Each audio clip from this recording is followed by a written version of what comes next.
Hi, I'm Elle, intuitive wellness coach for women.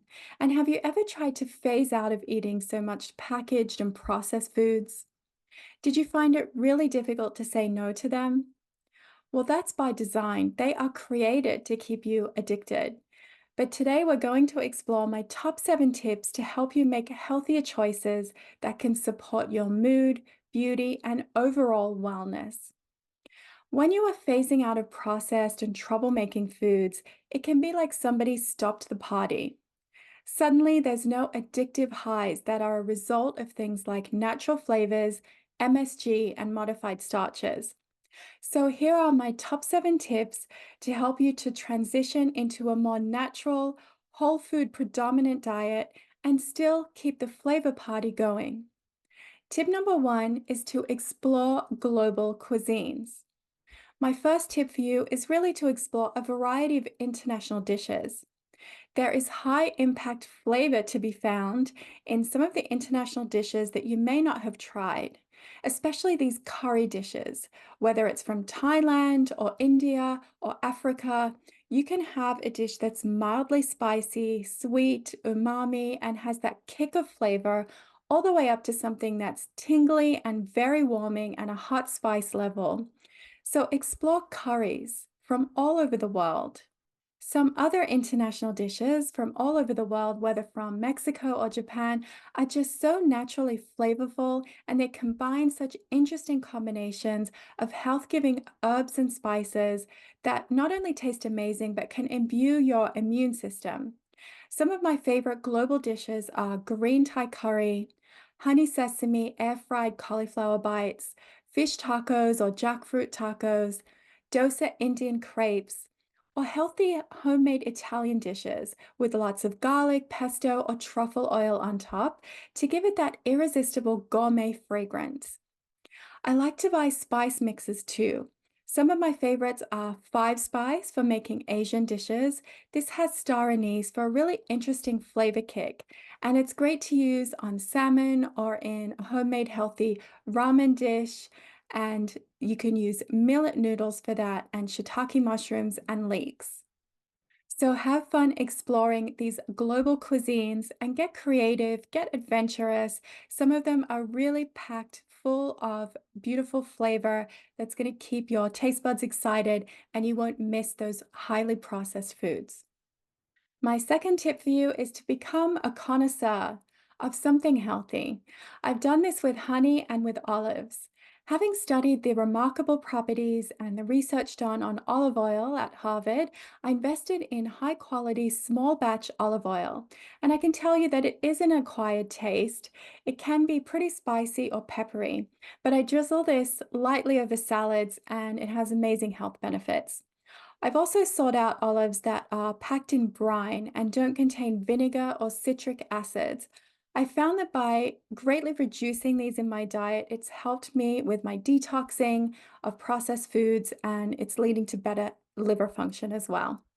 I also started collecting all sorts of naturally flavored honeys, from lavender to black garlic to blackberry blossom, honeycomb, creamed honey. I've rotated all of these into my pantry at one time or another, enjoying the interesting flavors. And the flavored honey can take me on such a journey. You can add it to tea. I've also added spicy honey on roasted carrots or salmon. And just a teaspoonful of the blackberry blossom honey tastes like you've just eaten a piece of fragrant Turkish delight without all the refined sugar. Of all of the natural sweeteners, honey is my favorite, so I've embraced it. When bees collect honey, they visit hundreds of flowers, collecting phytonutrients as they go. So, raw honey is packed with this goodness that works internally to enhance healing and wellness. Local farmers markets can be a great place to discover local honey as well as bee pollen. Propolis is also a great healer as well, so have fun exploring these magical bee products and find a healthy natural ingredient or food that you love and seek out all the flavor combinations that it may come in. My third tip is to increase strong flavors in your foods. This is all about increasing the level of those punchy, strong, natural ingredients when you're making or ordering a dish. I'm talking about garlic, onions, chili peppers, coconut aminos, umami, dried porcini mushroom blends, truffle salt, spice mixes, honey or maple syrup. Sometimes you crave something that's both sweet and spicy at the same time. So, if you're preparing something like air fried sweet potato chips, for example, you might want to go to town and just sprinkle them with a heavy dose of healthy herbs and spices. You might just want to do this while you're transitioning off those artificially flavored chips, just as your taste buds are becoming accustomed to whole foods and a more natural diet. And then you can tone down that flavor. Remember, processed and packaged foods are specifically designed to keep you addicted to their flavors. This is big business, $1 trillion business in the US alone. So, if you're trying to kick the habit of these so called natural flavors and other additives in packaged foods, go large with your spices and herbs as you phase them out. My fourth tip is to get cheesy with nuts. As someone who doesn't eat dairy, but was hands down addicted to vegan cheeses, it brings me great happiness to have found some nut based cheeses that are cultured or fermented without the use of addictive nutritional yeast and modified starches, so called natural flavors. So I've embraced coconut or cashew yogurt and cheeses as a swap for things like sour cream, cream, traditional yogurt, and things that are made with cheese. There are also classes and books out there about preparing your own probiotic nut cheeses, so pursue those recipes and choose some clean options to make your own batch of almond ricotta or cashew mozzarella to use at home. My fifth tip for you is to upgrade your comfort foods. Life isn't all about restriction. We need those times of celebration, and food plays a huge role in that. Identify some childhood dishes or celebratory dishes that you love and list them out on paper. Include both sweet and savory dishes. Circle a few that you could experiment with in making a more clean version of. It could be that you love mac and cheese, and you could find a recipe using butternut squash or some natural nut cheeses or yogurts to create the sauce.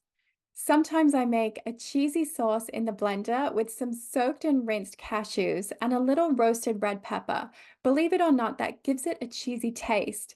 You could also add some Italian herbs if you're cooking an Italian dish, or even a dash of coconut aminos, a spoon of organic white miso paste, or a dash of some mustard powder. Sounds weirdly horrible, right? But when you blend these together, add some salt, it tastes cheesy, especially when it's cooked in a dish. You might love sweet dishes like brownies, but not necessarily the caffeine hit that comes from all that chocolate or the sugar high or the gluten. I've seen recipes for brownies that include black beans and they use maple syrup and gluten-free flour. So if you have a childhood favorite, it's absolutely worth experimenting in the kitchen to find a healthier way to create it without compromising too much of the flavor and texture. You might have some recipe failures, like the time I tried to make mini aquafaba baked meringues and it turned into a tray of gooey liquid mess. But keep persisting and overhauling the dishes that you love so that you can get a sense of satisfaction and also build wellness in your body. My tip number 6 is to try a new vegetable. Next time you head to the grocery store or farmer's market, choose one vegetable that you haven't prepared yet in a recipe. Bonus points if it's brightly or intensely colored. Perhaps it's a Japanese eggplant or some purple yams or a kabocha squash. You don't have to buy it right away, but get curious about it and search for recipes that you can use this ingredient with and challenge yourself to make a dish with it. You could do the same with herbs or fruit. There are so many interesting fruits out there. I recently tried a yellow dragon fruit and was so surprised with how sweet it was on the inside. This can open up new experiences for your taste buds by combining more vegetables, herbs, leafy greens, and fruits into your diet so that you're crowding out the unhealthy options. Tip number 7 is to prepare for cravings. When you have a health goal, it's easy to get discouraged if you seemingly fail a few times. So don't get discouraged. Your taste buds have been hijacked by additives probably for many years. And this is a shift that you're making in the right direction, and it will take some getting used to. You have to phase out these unwanted foods, and it could take a little bit of time.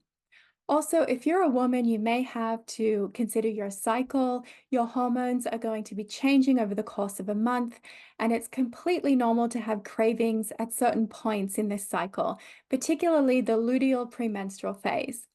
You may find yourself craving things like sweets and carbs at this time. So, as well as being gentle with yourself and giving yourself some grace through this transition, you can be prepared. I like to have a big decorative glass jar in the kitchen, but it's not filled with neatly stacked cookies.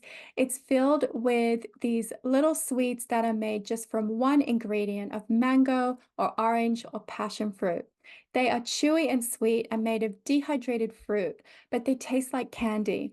I also have on hand some gluten-free pasta because there's just no getting past my love for Italian food, even though I'm dairy and gluten-free. So when I get a craving for lasagna or stuffed shells or pesto linguine, I have the gluten-free pasta and sauce ingredients on hand or growing in my garden so that I can satisfy that craving without opting for foods that just don't work well for me. There are my 7 top tips for success when transitioning out of processed foods. Take some time to plan for success, know yourself, allow for your hormonal swings and cravings, and just do the best that you can. Keep going, keep trying. You never run out of chances to keep trying new ways to eat more healthily.